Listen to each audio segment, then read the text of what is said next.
I want to do this video about my project here is making a new neck for this Chinese-made reproduction of an old national mandolin.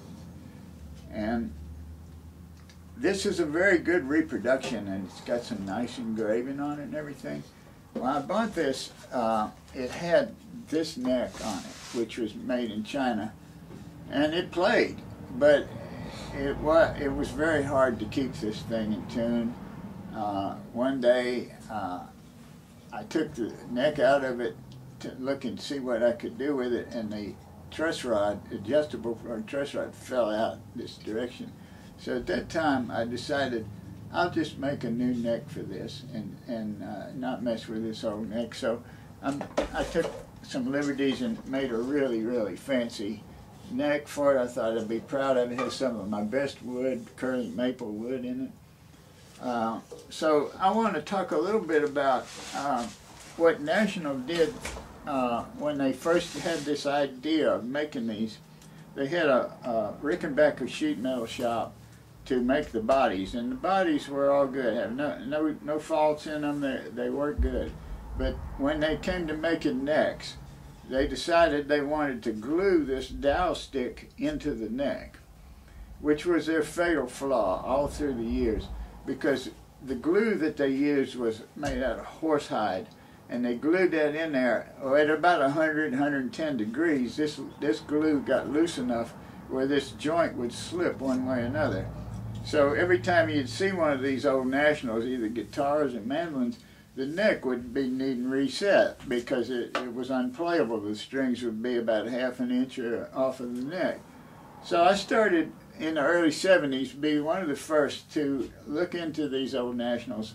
And what I ended up doing a lot of the time was make a new neck for them, because the original necks on all of these were not the best quality. They weren't Martin quality, weren't Gibson quality. So I started making a lot of necks for them, and what I found first was I don't like this idea of gluing this stick in here. So what I did is extended the original part of the neck itself all the way through up to here, and then there's a splice, and the splice is right here instead of back here. So this glue joint is a whole lot stronger in this position of working to keep this thing rigid than the original idea of gluing the stick in here. So this was an innovation I came up with years and years ago. I'm talking about 1972, of how to make a new neck for a national that would hold up a lot better than the old neck. So anyway, this is my new toy, very fancy, going to be a nice national mandolin. I play the mandolin a lot, so this is going to be a fun thing for me. Alright, I've got the lacquer sprayed on the neck here, and it's looking really good, so I'm kind of waiting for the lacquer to dry. I usually give it a week to dry before I start rubbing it out. But it's ready to go, ready to start rubbing it out. And it goes in the body. And this is the way it's assembled. Put this whole stick down in here.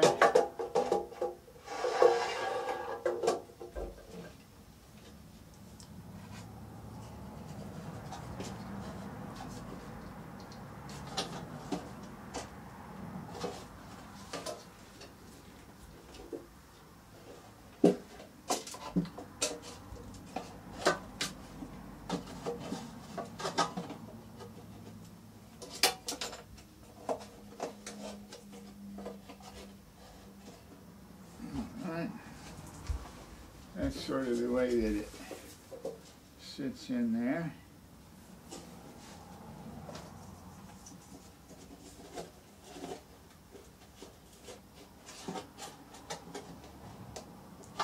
Now, this is the original cone that came out of it, and it's a modern day invention. What I found in my collection of parts is some old national parts made before World War II. So I thought I would put one of those in it instead. And so I put a balsa wood biscuit on it. So I'm in the process of cutting this down now, and I'm going to install this old 1920s cone in here. It'll sit in here like that. Now the cover plate then will sit on top of it. So I take that out in order to show you the cover plate. It sits on it just like this. So anyway, in process of it, I think I'd like to see this old 1920s cone here.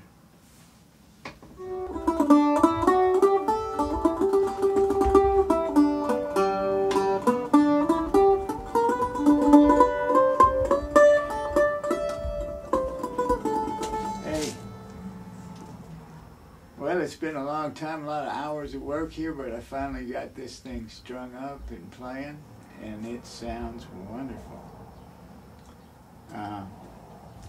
This is very extraordinary way it sounds. It's got a kind of a reverb built into it, and I believe the reason why these mandolins sound so good is that there's an outside and an inside to the cone. The cone is a membrane, and when the string vibrates that membrane, there's a sound that comes off the front of the cone, and there's also a sound that comes off the back of the cone. But on these particular ones, there's no sound holes in the body itself, so the only sound holes are in the cover. So the sound from the back of the plate has to come through some other holes to come out, the same holes that the front of it came out of before, so it has a little bit of an echo to it. And I think that's the reason why, is that sound comes out twice.